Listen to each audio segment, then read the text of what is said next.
ঢাকাস্থ Pabna forum ঢাকার আহ্বায়ক কমিটির মিটিং অনুষ্ঠিত হয়েছে।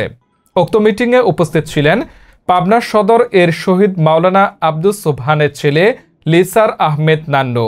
আরও উপস্থিত ছিলেন পাবনা জেলার সাবেক ছাত্র শিবিরের সভাপতি জনাব মোহাম্মদ আব্দুল খালেক। আরও উপস্থিত ছিলেন আটঘরিয়া উপজেলার একদন্ত ইউনিয়নের সাবেক সফল চেয়ারম্যান জনাব মোহাম্মদ লোকমান হোসেন। আরও উপস্থিত ছিলেন চাটমোহর উপজেলার ফৈলজানা ইউনিয়নের বিশিষ্ট ব্যবসায়ী জনাব মোহাম্মদ সাইফুল ইসলাম। উপস্থিত ছিলেন আটঘরিয়া, পাবনা সদর, আতাইকুলা, সাথিয়া, বেড়া, সূর্যানগর থানার বিশিষ্ট ব্যবসায়ী ও সমাজসেবক ও অত্র জেলার সম্মানিত নেতৃবৃন্দ।